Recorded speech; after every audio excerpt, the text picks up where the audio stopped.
आज या ठिकाणी प्रहार दिव्यांग संघटनेच्या वतीनं दिव्यांग बांधवांच्या प्रलंबित मागण्यांच्या करता या ठिकाणी उपस्थित या तालुक्यातील या जिल्ह्यातील सर्व दिव्यांग बंधू भगिनी, माझे सर्व सहकारी, खऱ्या अर्थानं 2018 सालापासून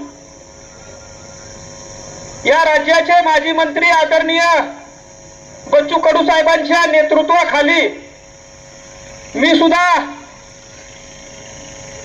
प्रहार जनशक्ती पक्षाच्या माध्यमातून सातारा, सांगली, सोलापूर या 3 जिल्ह्याचं काम पाहत होतो आणि खऱ्या अर्थाने बच्चू भाऊंच्या बरोबर काम करण्याची संधी मिळाल्याच्या नंतर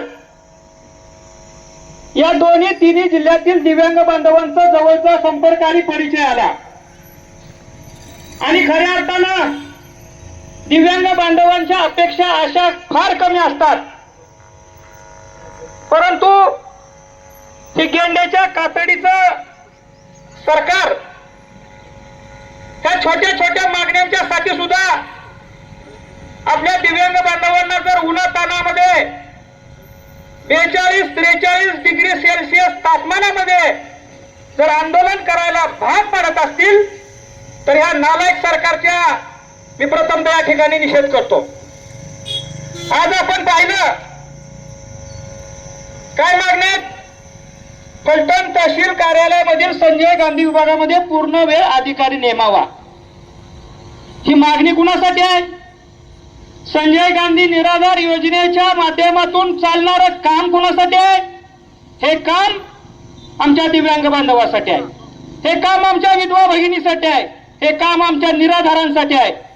आणि मग सामान्यांचं काम करण्याच्या करता त्या ठिकाणी नेमणूक असणाऱ्या अधिकाऱ्याला सुद्धा तुम्ही त्या ठिकाणी जर ठेवत नसाल तर निश्चितपणाने हे निषेधार्ह आहेच। त्याचबरोबर दिव्यांग बांधवांचं माझ्या माहितीप्रमाणे 2 का 3 महिन्याचं तुमचं मानधन अडकलंय, 3 महिन्याचं, म्हणजे ज्या योजनांची गरज नसताना मताच्या जोगव्यासाठी त्या योजना अंमलात आणल्या आणि आमच्या दिव्यांग बांधवांचं, आमच्या विधवा भगिनीचं 3-3 महिन्याचं त्या ठिकाणी मानधन त्या सरकारने रोखलेलं आहे, ते तातडीनं मिळणं गरजेचं आहे। त्याचबरोबर सोमनथाईचा विषय मला माहित आहे, शिवाजीरावकरचे आहेत का इथं? त्या ठिकाणी मी त्या सर्कलशी पण बोललो, तिथल्या तलाट्याशी बोललो, ते म्हणले आम्हाला तसे आदेश आले। अरे बाबा, आदेश आले तर द्या ना सातबाऱ्यावर नोंद करून। म्हणजे छोट्या छोट्या गोष्टीसाठी जर दिव्यांग बांधवांना तुम्ही वेठीस धरणार असाल तर मग प्रशासन म्हणून तुम्ही त्या खुर्च्यावर बसून काय करता?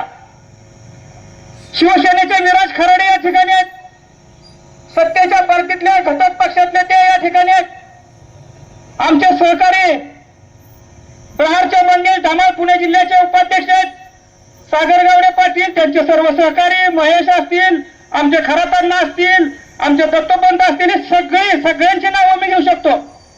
तुमचा माझा गेल्या 4-5-6 वर्षाचा चांगला परिचय आहे आणि खराडे साहेब, आपण ह्या अधिकाऱ्यांना सूचना केल्या पाहिजेत, त्यांना सांगितलं पाहिजे की दिव्यांग बांधवाचे प्रश्न तातडीनं सुटणं गरजेचं आहे। आता आदरणीय बच्चू कडू साहेब सुद्धा शिवसेनेच्या माध्यमातून त्या ठिकाणी आमदार झालेत आणि मग आपल्याच सहकारी घटक पक्षाच्या कार्यकर्त्यांना रस्त्यावर दिव्यांग बांधवांना तुम्ही कशासाठी येऊ देता, हा प्रश्न आपण त्या ठिकाणी प्रशासनाला करणं गरजेचं आहे। आणि कसल्याही परिस्थितीमध्ये तातडीनं आजची आज तोडगा निघला पाहिजे।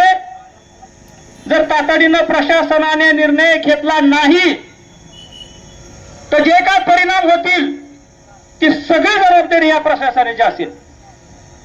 मी आपल्या माध्यमातून तहसीलदार साहेबांनाही विनंती करतो की हे प्रश्न काय फार मोठे नाहीत, खऱ्या अर्थानं या प्रश्नावर आंदोलन छेडण्याची आवश्यकता तुम्ही आणायला नको होती, परंतु छोट्या छोट्या प्रश्नासाठी जर दिव्यांग बांधवांची अवहेलना तुम्ही करणार असाल तर आम्ही ती सहन करणार नाही।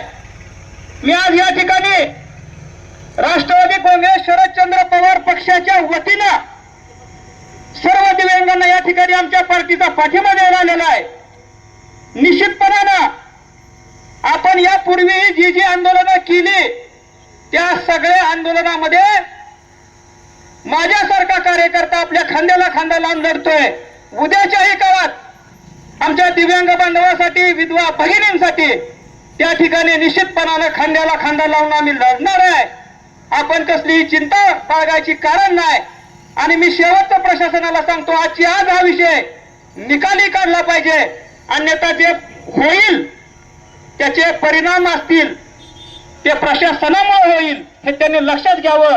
एवढंच या ठिकाणी बोलतो, थांबतो. धन्यवाद. जय हिंद, जय महाराष्ट्र.